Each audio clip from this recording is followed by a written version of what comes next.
Et on ouvre le kiosque de Maxime Switek. Mais oui, le kiosque, la revue de presse. Alors comment vous dire, ce matin la presse est légèrement monomaniaque, évidemment, je vais passer très vite, mais les Bleus sont absolument partout, ils partent au Brésil, le cœur léger, c'est ce que nous dit Sud-Ouest. On va y revenir évidemment dans un instant dans le journal de 7h. Mais avant ça, regardez Céline, c'est la une du Parisien aujourd'hui en France, le ras-le-bol des anti-radars. Le Parisien nous raconte que pour la première fois, des automobilistes qui avaient signalé des contrôles routiers sont convoqués par la justice. En fait, ces automobilistes dont on parle, ce sont des Aveyronnais. Eux n'ont pas de boîtier anti-radar, ils ont simplement créé un groupe sur Facebook baptisé « Le groupe qui te dit où est la police en Aveyron ». Le nom est assez clair, plus de 9000 membres inscrits, ils passent leur temps à signaler la présence des radars à tel ou tel endroit, ce qui a eu le don d'agacer le procureur. Une dizaine de membres sont donc convoqués en septembre au tribunal.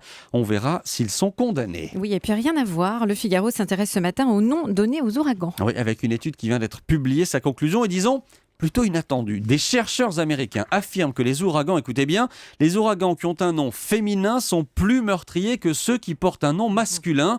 D'après eux, statistiquement, c'est très clair. Alors ok pour la statistique, pourquoi pas, mais comment explique-t-on cette différence autrement que par le hasard ? Eh bien d'après ces chercheurs, donc, on aurait en fait moins peur des ouragans féminins. On se méfierait moins d'eux, on prendrait moins de précautions et donc les dégâts seraient plus lourds. Je cite ces chercheurs. Attention mesdames, vous allez hurler, deux points ouvrez les guillemets. Les hommes sont souvent attendus comme forts, agressifs et compétents. On se demande ce que la compétence vient faire là, mais bon, les femmes sont perçues comme faibles, chaleureuses et passives. Fin de citation. Vous pouvez hurler. Oui, je pense qu'on peut, oui. Bon, et alors, ce mot que vous avez appris ce matin, Maxime, clusto. Ouais, clustomésogène. Voilà. J'ai lu ça dans Libération. Libé s'est invité à un concours un peu bizarre.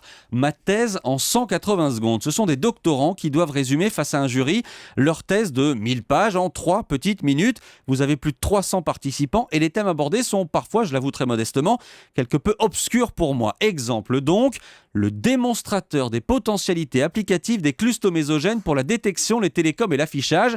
Et là, vous me dites, mais qu'est-ce donc qu'un clustomésogène ? J'ai cherché dans le dico, j'ai pas trouvé. Pas trouvé, j'ai dû fouiller sur Internet. Les clustomésogènes sont en fait des cristaux liquides brillants.